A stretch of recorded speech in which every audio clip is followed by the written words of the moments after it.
So everyone, এবার তোমাদের first semester Calcutta university constitutions value and fundamental duties পেপারটা suggestions দিয়ে দেবো, মানে সাংবিধানিক মূল্যবোধ। সো অলরেডি আমি তোমাদের প্রথম এবং দ্বিতীয় অধ্যায় থেকে চ্যাপ্টার ওয়াইজ সাজেশনস দিয়ে দিয়েছি। চ্যাপ্টার ওয়াইজ সাজেশনস করলে তোমাদের একটুখানি সুবিধা হবে, তার কারণ তোমাদের কনস্টিটিউশনস ভ্যালু থেকে দুটো 25 মার্কসের প্রশ্ন আনসার্স করতে হবে। বাট এই যে 25 মার্কসের যে প্রশ্নটা, সেটা ডিরেক্টলি 25 মার্কসের আসবে না। এটা 10+10+5, আদারওয়াইজ 5+5, 5+5+15 এমনভাবে দিতে পারে, ঠিক আছে? তো এমনভাবে কিন্তু দেবে। তো সেটার জন্য তোমরা যদি চ্যাপ্টার ওয়াইজ পড়ো তাহলে কিন্তু সুবিধা হয়। তো কোশ্চেন্সকে তোমরা 25 মার্কসে দুটো প্রশ্ন দেখো না, অনেকগুলো প্রশ্ন দেখো, তাহলে চ্যাপ্টার ওয়াইজ করতে তোমাদের সুবিধা হবে। তো যারা দেখোনি এর প্রথম অধ্যায় এবং দ্বিতীয় অধ্যায় চ্যাপ্টার ওয়াইজ, তোমরা কিন্তু প্লেলিস্ট চেক করতে পারো, সেখানটায় থাম্বনেলে চ্যাপ্টার কিন্তু মেনশনস করা আছে।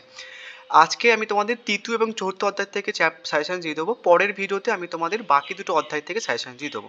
সো তোমরা যখন সাজেশনসগুলো পড়বে তখন দেখবে যে অধ্যায় ওয়াইজ তোমাদের কতগুলো ওয়ার্ডস ক্যালকাটা ইউনিভার্সিটি মেনশনস করে দিয়েছে, যেমন সার্বভৌম, সমাজতান্ত্রিক, ধর্মনিরপেক্ষ, গণতান্ত্রিক, প্রজাতন্ত্র।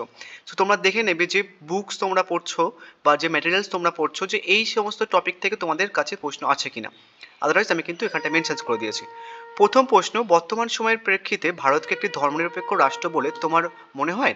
উত্তর সপক্ষে যুক্তি দাও, বা ঘুরে আসতে পারে ভারতীয় সংবিধানে বর্ণিত ধর্ম স্বাধীনতার অধিকারটি লেখো, বা বলতে পারে ধর্মনিরপেক্ষতা কি, ভারত কি একটি ধর্মনিরপেক্ষ রাষ্ট্র, বা বলতে পারে যে ধর্মনিরপেক্ষতা বলতে কি বোঝো, সাম্প্রতিককালে ভারতীয় রাজনীতিতে ধর্মনিরপেক্ষতার সংকট সম্পর্কে আলোচনা করো। এটা স্টার মার্কস প্রশ্ন, যারা কম পড়তে চাইছো স্টার মার্কস প্রশ্নগুলোই করতে পারো। নেক্সট প্রশ্ন, ভারতের সংবিধানের প্রস্তাবনায় উল্লেখিত সার্বভৌম সমাজতন্ত্র শব্দ দুটির অর্থ লেখো। এটা কিন্তু 5 মার্কসের জন্য ইম্পর্টেন্ট, প্রশ্নটা ঘুরে আসতে পারে। ভারতের সংবিধানে উল্লেখিত সার্বভৌমিকতা ও সমাজতন্ত্রের অর্থ লেখো। নেক্সট প্রশ্ন, ভারতের সংবিধানের প্রস্তাবনায় উল্লেখিত সাধারণতন্ত্র বা প্রজাতান্ত্রিক ও গণতন্ত্র শব্দটির অর্থ ব্যাখ্যা করো। নেক্সট প্রশ্ন, ভারতের যুক্তরাষ্ট্রীয় ব্যবস্থার প্রকৃতি বিশ্লেষণ করো। ভারতীয় সংবিধানে আংশিকভাবে যুক্তরাষ্ট্রীয় এবং আংশিকভাবে এককেন্দ্রিক উত্তর সপক্ষে যুক্তি দাও।